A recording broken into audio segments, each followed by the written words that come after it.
El conflicto de los siglos. El conflicto de los siglos, capítulo 4. Refugio para los fieles.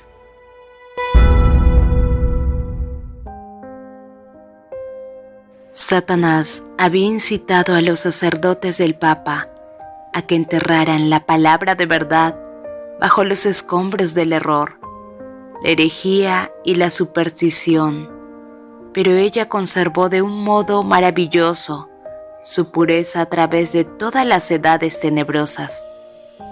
No llevaba la marca del hombre sino el sello de Dios. Incansables han sido los esfuerzos del hombre para oscurecer la sencillez y claridad de las santas escrituras y para hacerles contradecir su propio testimonio. Pero a semejanza del arca que flotó sobre las olas agitadas y profundas, la palabra de Dios cruza ilesa las tempestades que amenazan destruirla.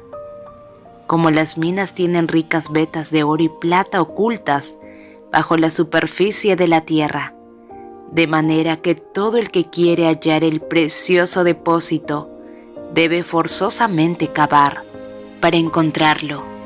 Así también contienen las sagradas escrituras tesoros de verdad que solo se revelan a quien lo busca con sinceridad, humildad y abnegación. Dios se había propuesto que la Biblia fuese un libro de instrucción para toda la humanidad en la niñez, en la juventud y en la edad adulta, y que fuese estudiada en todo tiempo. Dio su palabra a los hombres como una revelación de sí mismo. Cada verdad que vamos descubriendo es una nueva revelación del carácter de su autor. El estudio de las Sagradas Escrituras es el medio divinamente instituido para poner a los hombres en una relación más estrecha con su Creador y para darles a conocer más claramente su voluntad. Es el medio de comunicación entre Dios y el hombre. Si bien los valdenses consideraban el temor de Dios como el principio de la sabiduría, reconocían también lo importante que es tratar con el mundo, conocer a los hombres y llevar una vida activa para desarrollar la inteligencia y para despertar las percepciones. De sus escuelas en las montañas enviaban a algunos jóvenes a las instituciones de saber de las ciudades de Francia e Italia, donde encontraban un campo más amplio para estudiar, pensar y observar que el que encontraban en los Alpes de su tierra. Los jóvenes, así enviados, estaban expuestos a las tentaciones, contemplaban de cerca los vicios y tropezaban con los astutos agentes de Satanás que les insinuaban las herejías más sutiles y los más peligrosos engaños. Pero habían recibido desde la niñez una sólida educación que los preparara convenientemente para hacer frente a todo eso. En las escuelas a donde iban no debían intimar con nadie. Su ropa estaba confeccionada de tal modo que podía muy bien esconder el mayor de sus tesoros, los preciosos manuscritos de las Sagradas Escrituras.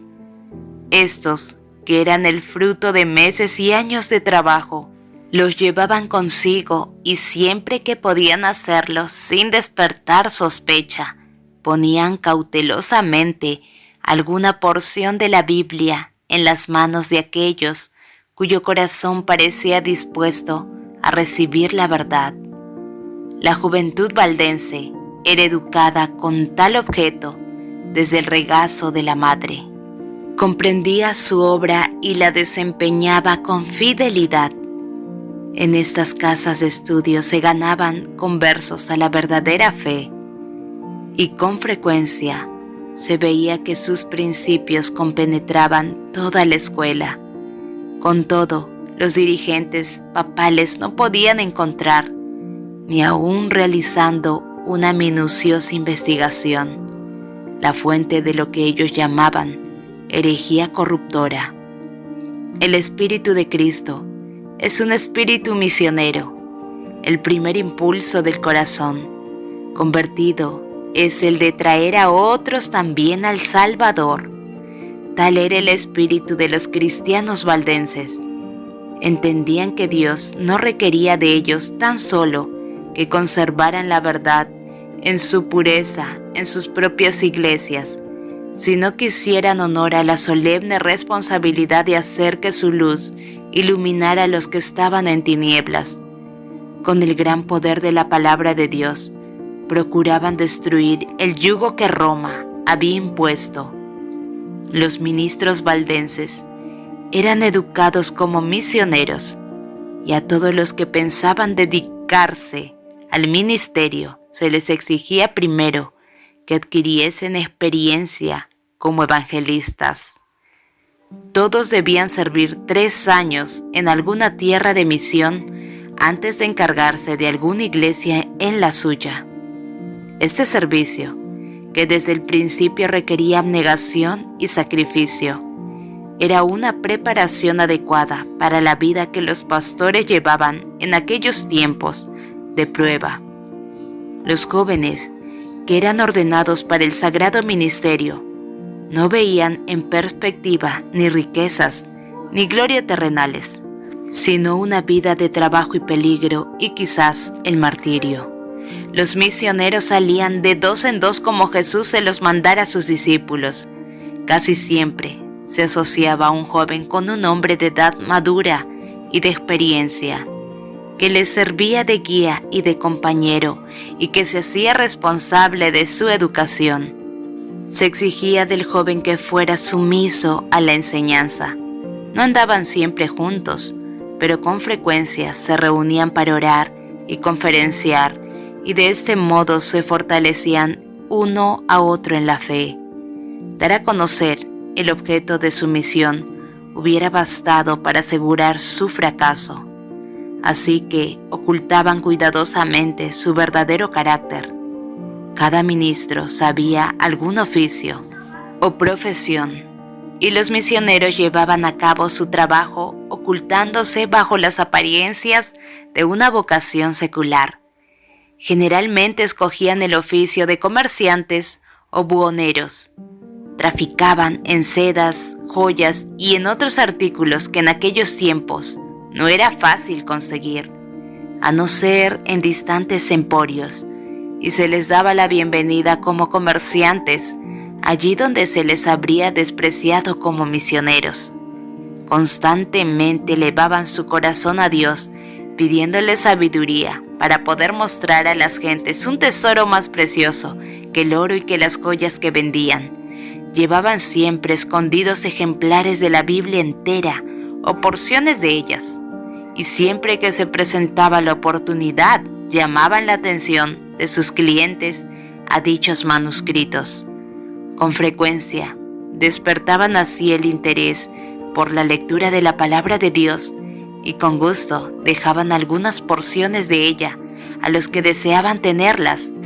La obra de estos misioneros empezó al pie de sus montañas, en las llanuras y valles que los rodeaban, pero se extendió mucho más allá de esos límites.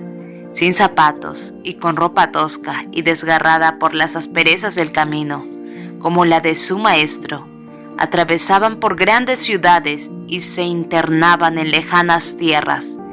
En todas partes esparcían la preciosa semilla. Doquiera fueran se levantaban iglesias, y la sangre de los mártires daban testimonio de la verdad. El día de Dios mostrará de manifiesto una rica cosecha de alma cegada por aquellos hombres tan fieles. Escondidas y en silencio, la palabra de Dios se abría paso por la cristiandad y encontraba buena acogida en los hogares y en los corazones de los hombres. Para los valdenses, las sagradas escrituras no contenían tan solo los anales del trato que Dios tuvo con los hombres en lo pasado y una revelación de las responsabilidades y deberes de lo presente, sino una manifestación de los peligros y glorias de lo porvenir. Creían que no distaba mucho el fin de todas las cosas, y el estudiar la Biblia, con oración y lágrimas, tantos más los impresionaban sus bellas enseñanzas y la obligación que tenían de dar a conocer a otros sus verdades. Veían claramente revelado en las páginas sagradas el plan de la salvación y hallaban consuelo, esperanza y paz, creyendo en Jesús. A medida que la luz iluminaba su entendimiento y alegraba sus corazones, deseaban ansiosamente ver derramarse sus rayos sobre aquellos que se hallaban en la oscuridad del error papal. Veían que muchos, guiados por el Papa y los sacerdotes, se esforzaban en vano por obtener el perdón mediante los sacrificios que imponían a sus cuerpos por el pecado de sus almas. Cómo se les enseñaba a confiar en sus buenas obras para obtener la salvación. Se fijaban siempre en sí mismos, pensando continuamente en lo pecaminoso de su condición, viéndose expuestos a la ira de Dios, afligiendo su cuerpo y su alma sin encontrar alivio. Así es como las doctrinas de Roma tenían atadas a las almas concienzudas. Millares renunciaban a amigos y parientes y se pasaban la vida en las celdas de un convento.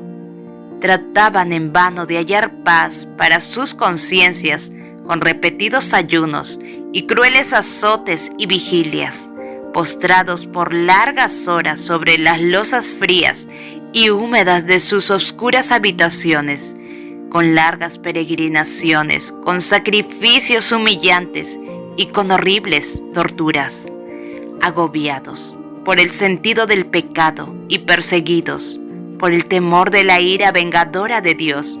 Muchos se sometían a padecimientos hasta que la naturaleza agotada concluía por sucumbir y bajaban al sepulcro sin un rayo de luz o de esperanza. Los valdenses ansiaban compartir el pan de vida con estas almas hambrientas, presentarles los mensajes de paz contenidos en las promesas de Dios y mostrarles a Cristo como su única esperanza de salvación.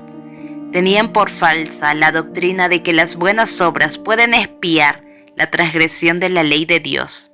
La confianza que se coloca en el mérito humano hace perder de vista el amor infinito de Cristo. Jesús murió en sacrificio por el hombre porque la raza caída no tiene en sí misma nada que pueda hacer valer ante Dios. Los méritos de un Salvador crucificado y resucitado son el fundamento de la fe del cristiano.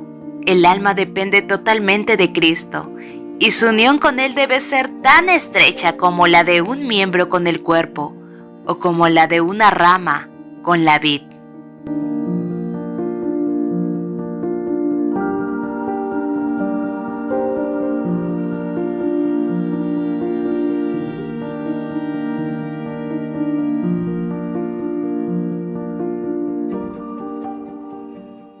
Continuaremos.